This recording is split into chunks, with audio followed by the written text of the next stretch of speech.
I stared at the divorce papers on my kitchen counter, the morning sun streaming through the window, making the words, irreconcilable differences, seem to glow mockingly. My perfectly manicured hands, always kept pristine to match Henry's executive wife expectations, trembled as I reached for my coffee mug. My name is Grace, and until 20 minutes ago, I thought I was living the perfect life. You've become predictable, Henry had said, standing in our marble-floored foyer with his designer briefcase in hand. I need someone who challenges me, who excites me. You're a boring housewife, Grace. The words still rang in my ears as I mechanically wiped invisible crumbs from our spotless granite countertop. 12 years of marriage reduced to a single word. Boring. My phone buzzed. Whitney's name flashed on the screen. "Tell me you're not still cleaning," she said when I answered. "I'm not cleaning," I lied, putting down the cloth. "Liar, I can hear you straightening things. Stop it and let me come over." I glanced at the clock. 9:15 a.m. "Don't you have work?"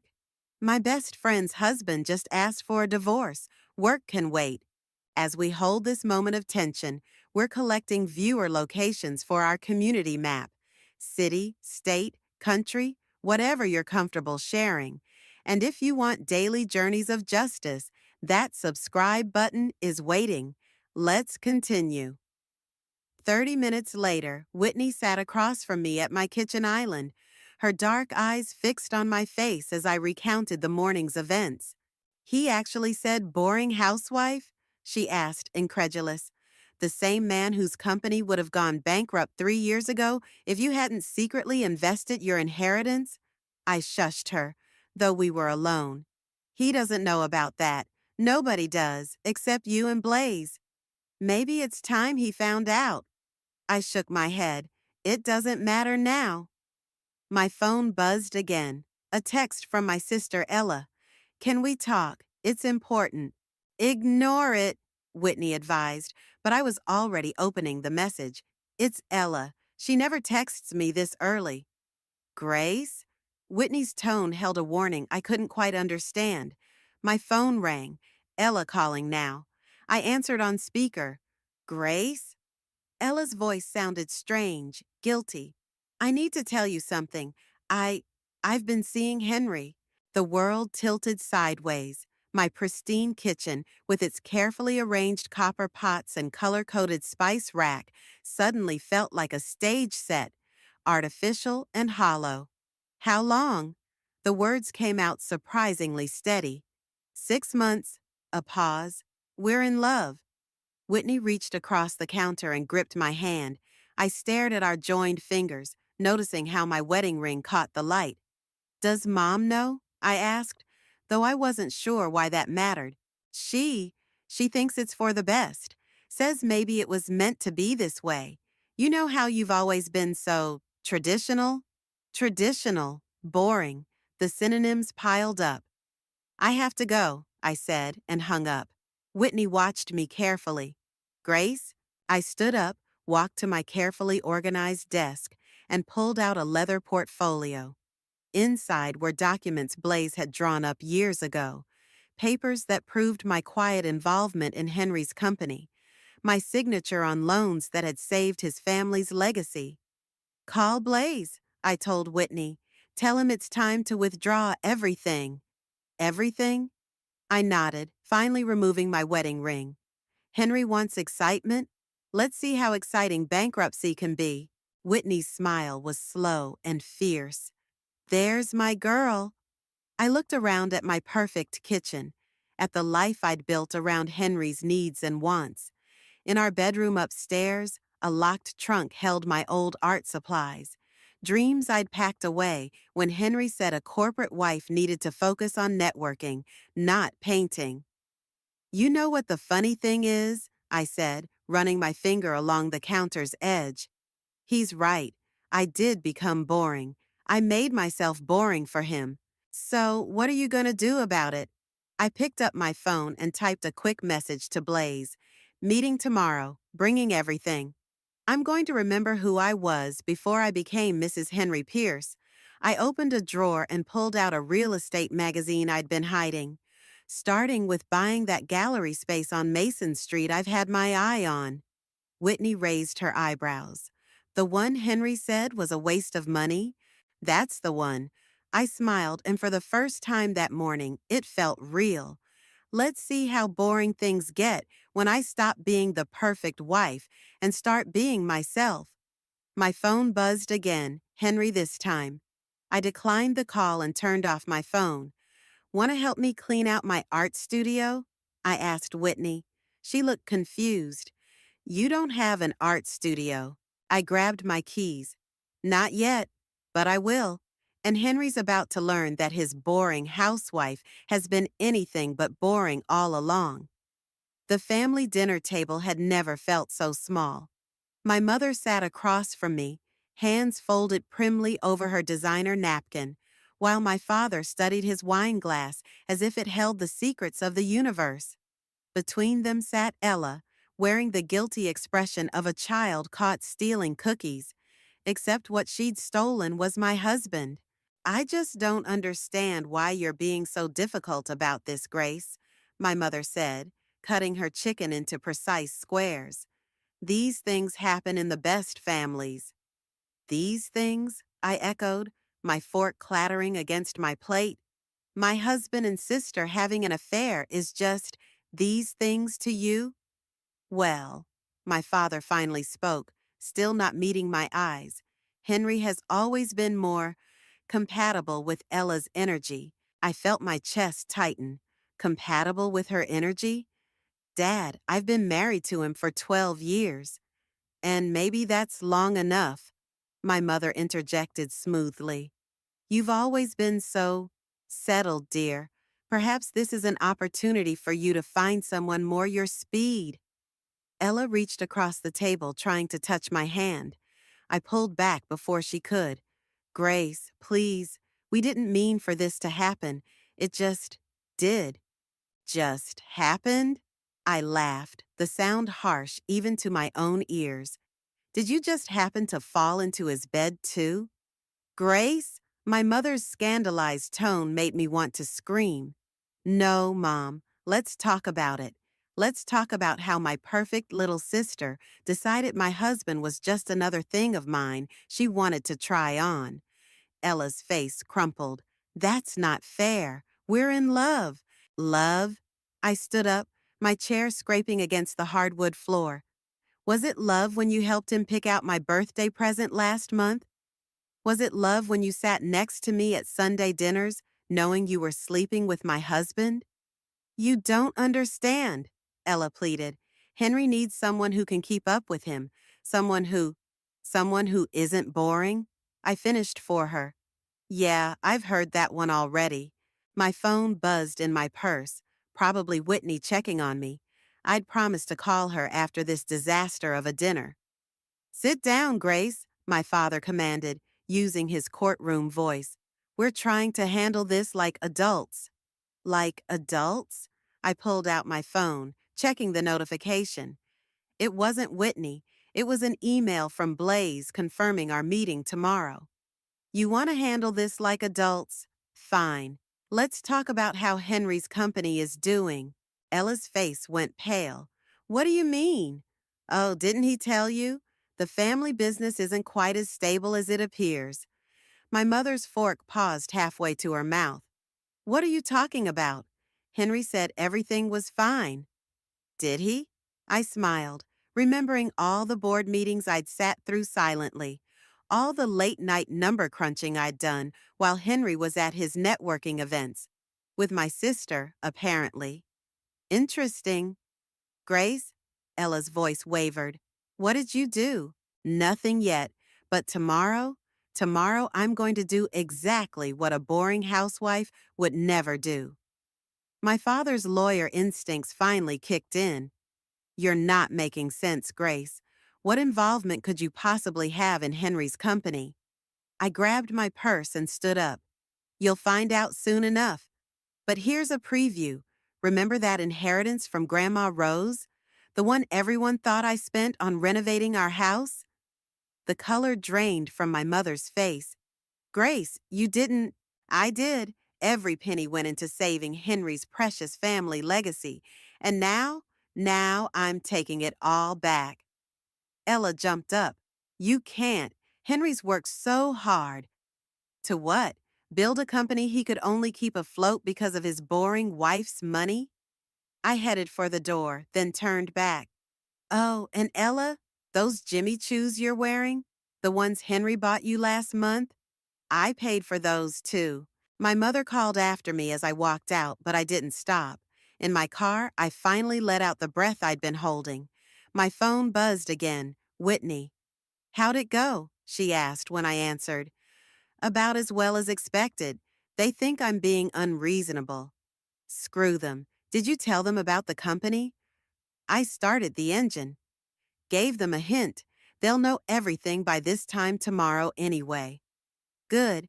Hey, I drove by that gallery space earlier. It's still available. I pulled out of my parents' driveway, catching a glimpse of Ella watching from the window. Schedule a viewing for next week. After all, I'm about to have some capital to invest. That's my girl. Want to grab a drink? I thought about my perfect kitchen at home, where I'd spent years making myself smaller, quieter, more boring. Yes, but not at our usual place. I'm done being predictable. Whitney laughed. Lead the way, boss. Oh, and Grace, you're gonna be okay. Looking in my rearview mirror at my parents' house growing smaller, I realized I already was. I know, for the first time in years. I actually know that for sure. Are you absolutely sure about this? Blaze asked, his reading glasses perched on the edge of his nose as he reviewed the paperwork spread across his desk. Once we start this process, there's no turning back. I leaned forward in my chair, my voice steady. I've never been more sure of anything. Whitney, sitting beside me, squeezed my hand as Blaze began explaining the procedure. The loans will be called in first thing tomorrow morning. Given the company's current cash flow situation, they won't be able to cover them. How long until Henry notices? Whitney asked. Hours, Blaze said, signing the last document. Maybe minutes. The CFO will alert him as soon as the notifications come in. My phone rang, Henry's face appearing on the screen. I showed it to Blaze, who checked his watch and grinned. Make that seconds. I declined the call. Within moments, 3 text messages popped up. Grace, what's happening? The bank is calling in our loans. Answer your phone. Should I be enjoying this so much? I asked Whitney. Absolutely, she replied, just as my phone started ringing again. This time I answered and put it on speaker. Hello, Henry. What the hell is going on? His voice cracked with panic. The bank just called in every loan. They're saying the guarantor withdrew support. What did you do? Me? I examined my nails, still perfectly manicured, but now painted a bold red instead of his preferred nude. I'm just a boring housewife, remember? What could I possibly do? Grace. His tone shifted to the one he used when he thought I was being difficult. This isn't funny. We're talking about my family's company. No, I corrected him. We're talking about the company I saved 3 years ago, the one I've been quietly supporting while you took all the credit. Silence filled the line. Then, what are you talking about? Blaze cleared his throat. Mr. Pierce, this is Blaze Thornton. I'm Mrs. Pierce's attorney. Perhaps we should schedule a meeting to discuss the situation? You have a lawyer? Henry's voice rose an octave. Since when do you have a lawyer? Since I decided to stop being boring, I replied. Oh, and Henry, how's Ella doing? Have you told her about the company's real financial situation yet? More silence, then the sound of him swallowing hard.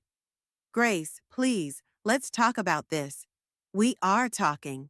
In fact, I'm finally saying all the things I should have said years ago. The company will collapse without those loans, he pleaded. People will lose their jobs. You should have thought about that before you started sleeping with my sister. Whitney high-fived me as Henry sputtered on the other end of the line. I'll be at the house in 20 minutes, he announced. No, you won't, I replied, because I'm not there, and I won't be there. If you want to discuss this, you can do it through Blaze. Through your lawyer. Grace, we're still married. For now. I nodded at Blaze, who pulled out another stack of papers. Check your email in about 5 minutes. You'll find divorce papers waiting. You're destroying everything over one mistake? One mistake? I laughed, but there was no humor in it. You mean the 6-month affair with my sister? The years of making me feel small? Or the mistake of assuming I was too boring to notice what was really going on? The office door opened and Blaze's assistant stepped in, handing him a note. He read it and smiled. Mr. Pierce, Blaze interrupted, I've just been informed that your company's stock has dropped 15% in the last hour. I suggest you focus on that rather than harassing my client. Grace. Henry's voice turned soft, pleading. Baby, please, we can work this out. I'll end things with Ella. I'll do whatever you want. That's the thing, Henry. I don't want anything from you anymore. I reached for the disconnect button. Oh, and one more thing.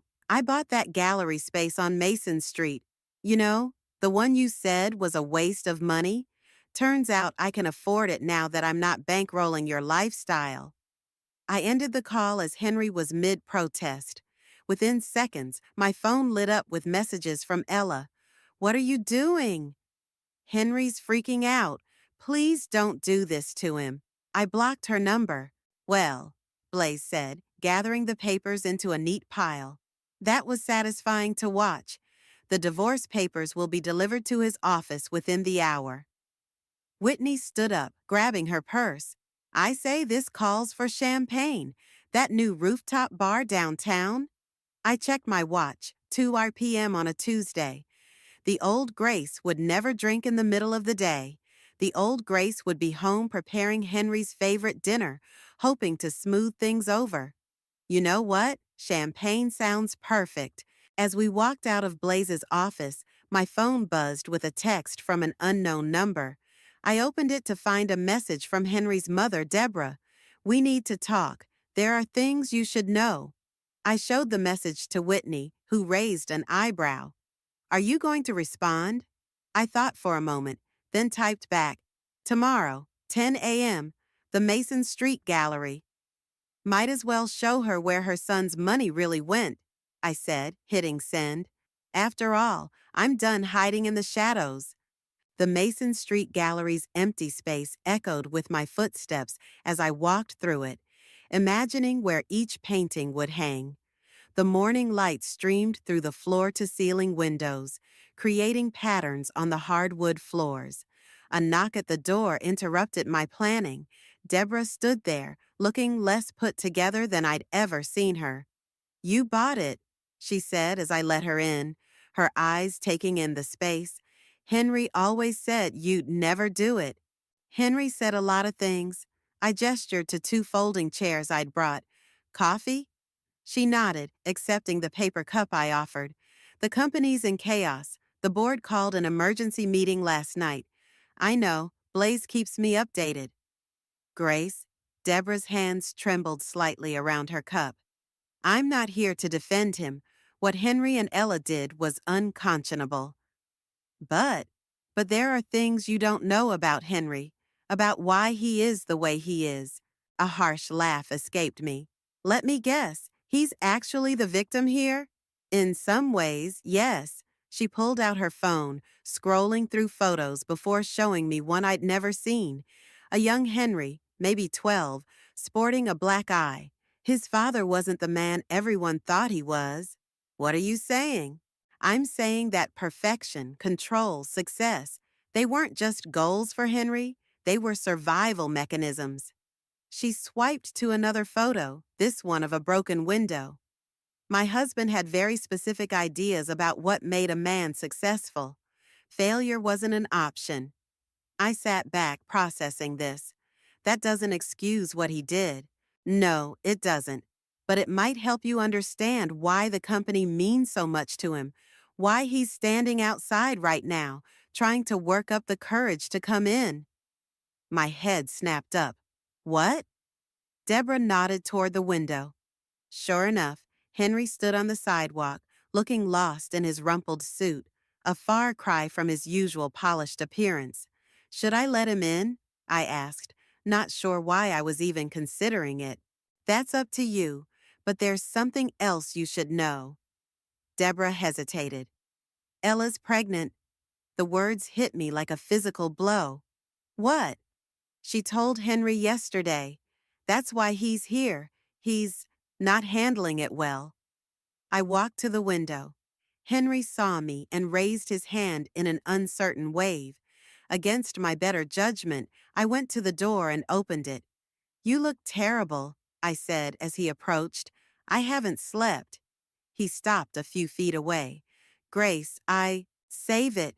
Your mother told me about Ella." He flinched. "I didn't know. When we, I didn't know she would. Get pregnant? Funny how actions have consequences, isn't they?" "The company's falling apart," he said, his voice breaking. "Everything my grandfather built, everything I worked for." "Everything I saved," I corrected, "with my money, my inheritance." I know now." He ran a hand through his disheveled hair. "I took you for granted. I made you feel small because I was afraid." "Afraid of what?" "Of not being enough, of failing, of being like him." He glanced at his mother, who watched us silently. I became exactly what I feared most. A knock on the gallery window made us all turn. Ella stood there, her face streaked with tears. My sister, the one who used to braid my hair and share my secrets, now carrying my husband's child. "I'm not doing this," I said, turning away. "Grace, please," Ella called through the glass. "I need my sister." "You should have thought of that 6 months ago." "I'm scared," she said, her voice muffled but clear enough. "Henry won't even talk to me now. Mom and Dad are furious. I don't know what to do." I looked at Deborah, who gave me a sad smile. Sometimes the people who hurt us the most are the ones who need us most. "That's not fair," I whispered. "No, it's not. But you're stronger than both of them combined. You always have been." I walked to the door again, my hand on the handle. "If I let you in, Ella, it's not forgiveness. I don't even know what it is." She nodded frantically. "I know. I can't do this alone." As I opened the door, Henry stepped forward. "Grace, about the company." "Stop." I held up my hand. "I'm not doing this for you, either of you. Whatever happens next, it happens on my terms." "What are your terms?" Henry asked. I looked around the gallery, my gallery, and thought about the scared little boy in those photos, the sister who used to be my best friend, and the woman I'd become while nobody was watching. "First, you both sit down and listen, really listen, to everything I have to say, everything I've been holding back. Then maybe we can talk about what happens next." Deborah stood up, gathering her purse. "I'll leave you to it." "Stay," I said, surprising myself. "I think we all need a witness for what comes next." The morning sun continued to paint patterns on the floor as we arranged our chairs in a circle, preparing for truths that had waited too long to be spoken. The silence in the gallery felt heavy as we sat in our makeshift circle. Ella kept wiping her eyes with her sleeve. Designer, probably another gift from Henry, while he stared at his expensive shoes. "Start at the beginning," I said to Ella. "I want to hear everything." She glanced at Henry before speaking. "It started at your anniversary party. Remember how you were busy organizing everything?" "You mean when I was making sure Henry's business partners were comfortable while he networked?" Henry winced. "Grace, no interrupting." I cut him off. "Go on, Ella." "Henry looked so lonely," she continued. "We started talking about you, actually, about how you'd changed since getting married. He said you used to be different. more spontaneous, more like you, I finished. She nodded miserably. One thing led to another. We started meeting for coffee just to talk. Then dinners. Then you started sleeping with my husband. I never meant to fall in love with him, Ella burst out. It just happened. Nothing just happens, Deborah interjected quietly. We make choices. I turned to Henry. Your turn. Tell me about the company, about what your father did. His jaw tightened. That's not relevant. It is if you want any chance of saving your grandfather's legacy. He stood up abruptly, pacing the empty gallery. He used to lock me in the office when deals went bad. Said I needed to learn what failure felt like. His voice cracked. Sometimes for hours, days, once, Ella gasped softly. This was clearly news to her. The company was everything to him, Henry continued. Success was the only language he spoke. When you came along, Grace, you were. You were so different, so free, until I made you just like him. You didn't make me anything, I said. I chose to become what you needed, just like I'm choosing now to become what I need. And what's that? He asked. I gestured around the gallery. This, art, creation, everything I gave up to be the perfect corporate wife. Ella shifted in her chair, one hand resting on her still flat stomach. I used to be so jealous of you, Grace. You had everything, the perfect marriage, the perfect life. Perfect? I laughed. I spent 12 years erasing myself. Do you know what I did with my inheritance? All of it went to saving Henry's company. Not because he asked. He never knew to ask. I did it because I thought that's what a good wife would do. Why didn't you tell me? Henry whispered. Would it have mattered? Would you have seen me differently, or just the money? Deborah cleared her throat. Henry, tell her what happened at the board meeting yesterday. He sank back into his chair. They want to sell the whole company, cut their losses before it gets worse. To whom? Marcus Industrial. They've been trying to buy us out for years. I knew the company. They'd approached me privately months ago, sensing the weakness in Henry's position. And? And I said no. I'd rather watch it burn than sell my grandfather's legacy. Your grandfather's legacy, I repeated. What about your father's legacy? The abuse? The control? Is that what you want to preserve? The question hung in the air. Ella started crying again, silently. I'm 12 weeks along, she said suddenly. The baby, it's due in spring. I looked at my sister, really looked at her. Behind the perfect makeup and expensive clothes, she looked terrified, young, lost. What do you want, Ella? Not what Henry wants, not what our parents want. You, I, she hesitated. I want my sister back, even if I don't deserve her. And you? I asked Henry. What do you want? He met my eyes for the first time.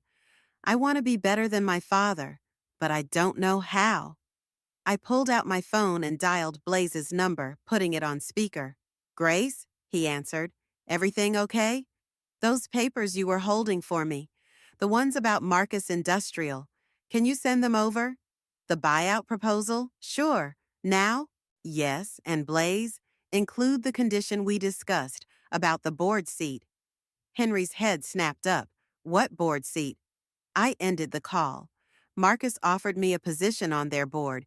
Part of the deal would be keeping the company's core team intact, but with new management. You've been planning this? Ella asked. I've been preparing. There's a difference. I stood up, walking to the windows. Here's what's going to happen. The company will sell to Marcus. Henry, you'll get therapy. Real therapy, not the corporate coaching kind. Ella, you'll move in with Mom and Dad until the baby comes. And you? Henry asked. I turned back to them, feeling stronger than I had in years. I'm going to open this gallery. I'm going to paint again. and I'm going to stop being the person everyone else needs me to be. Will you ever forgive us? Ella's voice was small. I don't know, I answered honestly, but I'm willing to find out who we all are beyond this moment. That's the best I can offer right now. The morning had turned to afternoon, the sun now casting different shadows across the floor. None of us had moved, each lost in thoughts of what came next, what had to change, and who we might become in the aftermath of everything broken.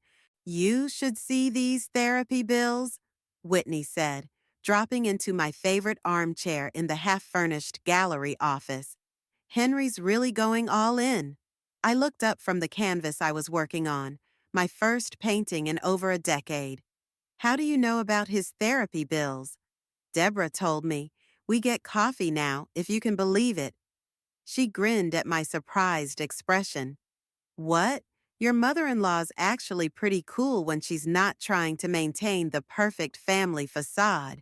Ex-mother-in-law, I corrected, adding another stroke of blue to the canvas. Speaking of which, Whitney pulled an envelope from her bag. The final divorce papers came through today. Blaze asked me to deliver them. My hand trembled slightly as I took the envelope. Just like that, 12 years of marriage ends with a manila envelope? And a much healthier bank account, Whitney reminded me. The Marcus deal went through? Yesterday. Henry signed everything without argument. I set down my paintbrush. It's strange. He's actually keeping his therapy appointments, talking about his father, trying to… To what? Be better? Whitney's tone was skeptical. Maybe. Deborah says he's different in sessions, more open, raw. I walked to the window, watching people pass by on the street below. He brought me something yesterday. Oh? I went to my desk and pulled out a small, worn notebook. His childhood journal. The things his father did, Whitney. I knew it was bad, but reading it, don't you dare feel sorry for him, Whitney warned. I don't, not exactly, but I understand more now about why he became who he became. I opened the journal to a dog-eared page. Listen to this. Dad says crying is for women and failures. I haven't cried in 47 days. He was 9 when he wrote that. Whitney's expression softened slightly. Okay, that's pretty messed up. Still doesn't excuse what he did to you. No, it doesn't. But I hesitated. Yesterday, I saw him with Ella at her doctor's appointment. Wait, what? Why were you there?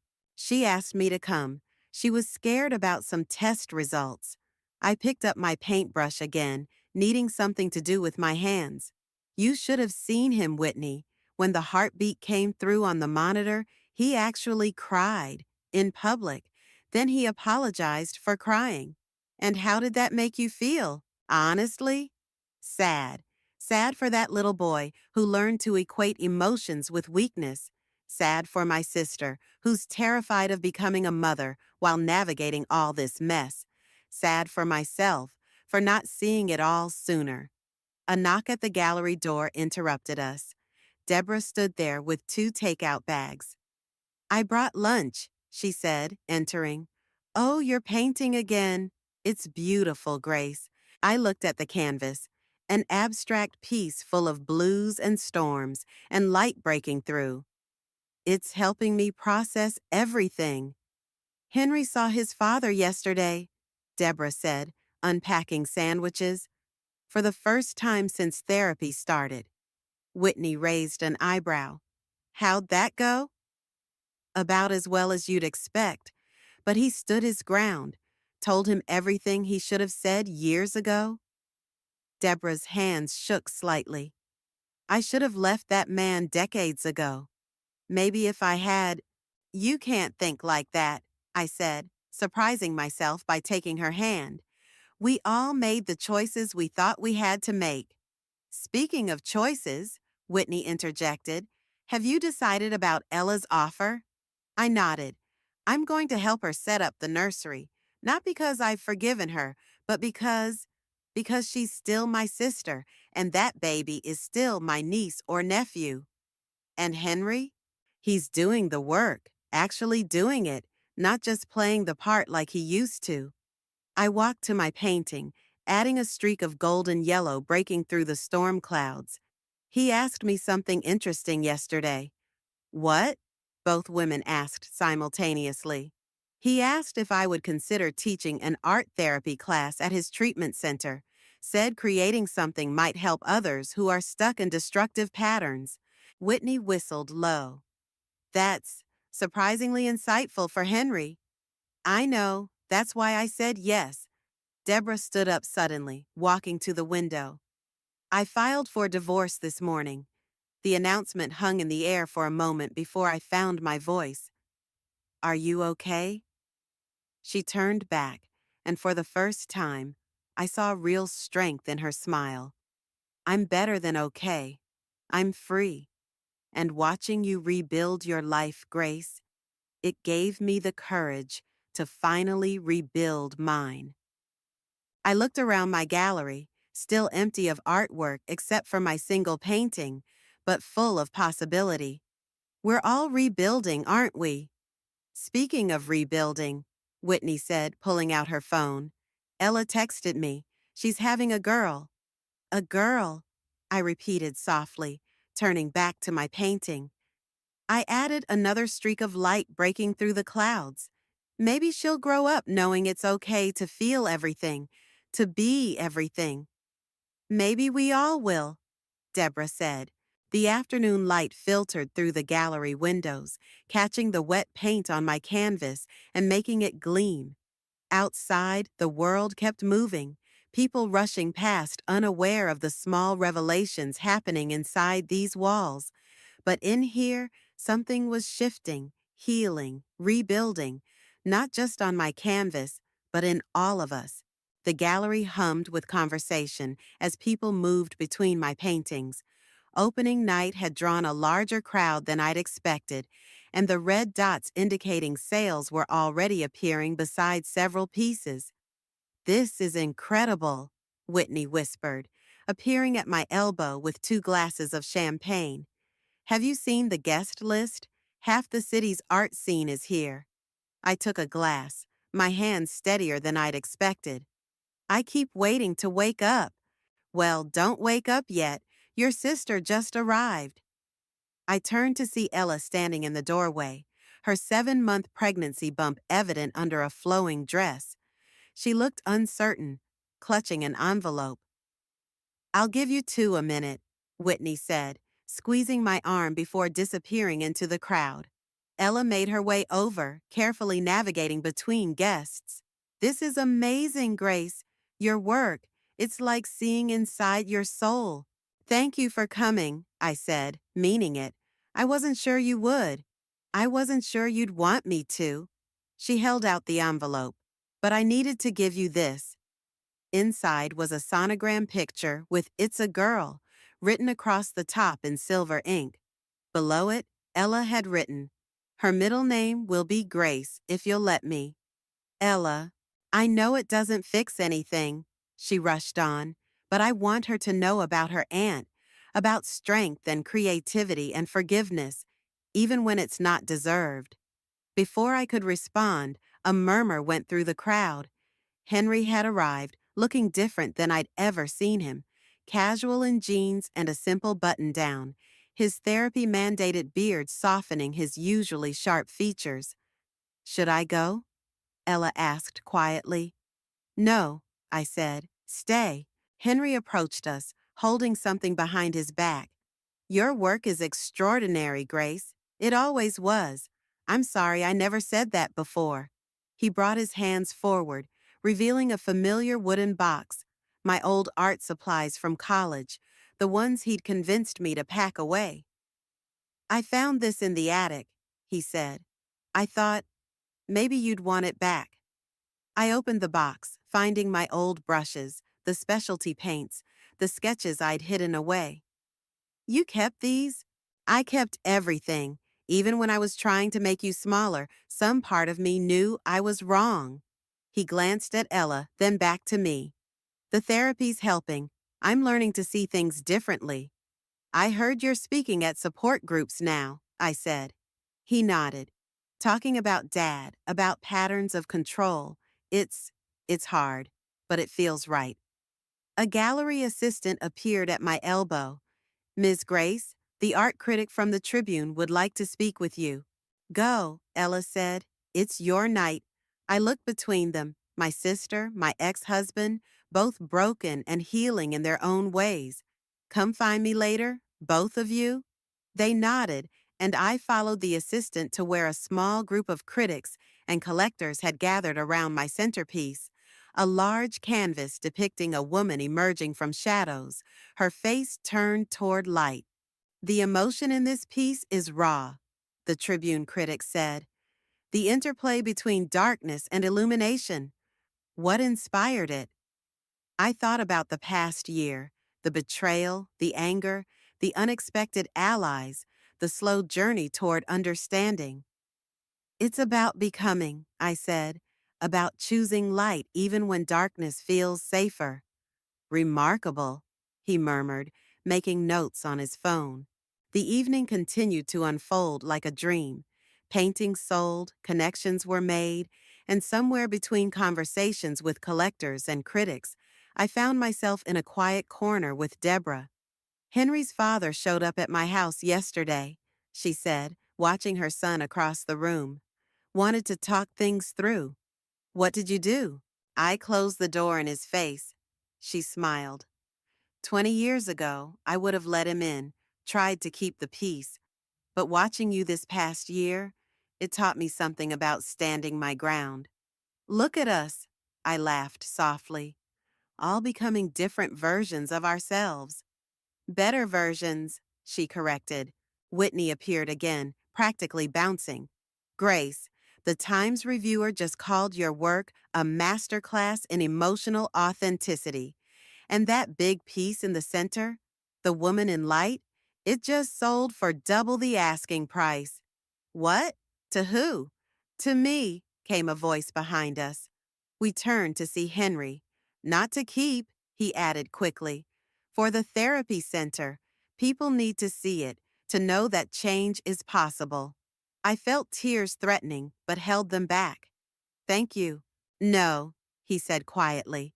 Thank you for showing me what real strength looks like. Across the room, Ella was talking to a young couple, one hand resting on her belly. Deborah stood straighter, free from decades of pretense. Whitney beamed with pride. And I stood in my gallery, surrounded by my art, my truth on display for everyone to see. Grace, the assistant was back. They're ready for your speech. I took a deep breath, looking around at my gathered family, broken, rebuilt, different, but still somehow family. Go on, Whitney urged. Show them who you've become. I stepped toward the center of the gallery, toward the light, ready to tell my story, not just through my paintings, but through my own voice, finally strong enough to be heard. The autumn breeze carried the sound of laughter through the gallery's open doors as I adjusted the newest painting on the wall, a small piece showing a baby's hand reaching toward light. Below it, a simple placard read, Grace Mitchell, for my niece, Emma Grace. It's perfect, Ella said from behind me, bouncing a fussy Emma against her shoulder. Though I might be biased. You're definitely biased, I teased, reaching for my niece. Come here, little one. Let's give your mama a break. Emma settled instantly in my arms, her tiny fingers wrapping around my paint-stained thumb. The gallery had become her second home, a place where our patchwork family gathered regularly, healing old wounds and creating new memories. Henry's session went well today, Ella said, sinking into a nearby chair. The art therapy program is really taking off. I know, I had to add another class. I smiled, remembering the skepticism when we'd first proposed combining art with trauma therapy. Yesterday, one of the participants finally painted his childhood home. He cried the whole time, but afterward, he looked lighter somehow. The gallery door chimed as Whitney entered, carrying coffee and her usual stack of newspapers. You made the art section again, she announced, spreading out the paper. Local Artist Pioneers Revolutionary Trauma Recovery Program. That's not why we do it, I reminded her, but couldn't help feeling proud. Speaking of doing things, Ella said hesitantly, I have news. I've enrolled in nursing school. I turned to her, surprised. Really? What brought this on? Being in the hospital with Emma, seeing those nurses, they made such a difference. And I thought maybe it's time I made a difference too. Be someone she can be proud of. The door chimed again. This time it was Deborah, looking younger than she had in years, followed by Henry. Sorry we're late, Deborah said. The meeting with the divorce lawyers ran long, but it's done. Finally done. Henry stepped forward, taking Emma from my arms with practiced ease. Dad signed everything. No contests, no fights. How did that feel? I asked them both. Like freedom, Deborah answered immediately. Like ending a cycle, Henry added, making funny faces at Emma. Speaking of which, I have something to show you, Grace. He pulled out his phone, showing me a photo of a teenage boy's artwork, dark, angry strokes across canvas. This is Marcus from yesterday's session. His father? He's like mine was. But look at this. He swiped to another image, the same boy's artwork from today. Hints of light breaking through the darkness. He's starting to see a way out. Just like his teacher did, Whitney said pointedly. I walked to the gallery's front window, taking in the view of Mason Street.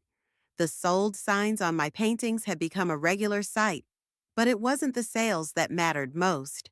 It was what happened in between, the healing, the growth, the quiet moments of breakthrough. Grace, Ella called softly. There's something else. I met someone. He's a doctor at the hospital where I'm doing my pre-nursing volunteer work. And, I prompted, noting the blush on her cheeks. And he asked me out. But I wanted to talk to you first, because after everything, I crossed the room and took her hands. You don't need my permission to live your life, Ella.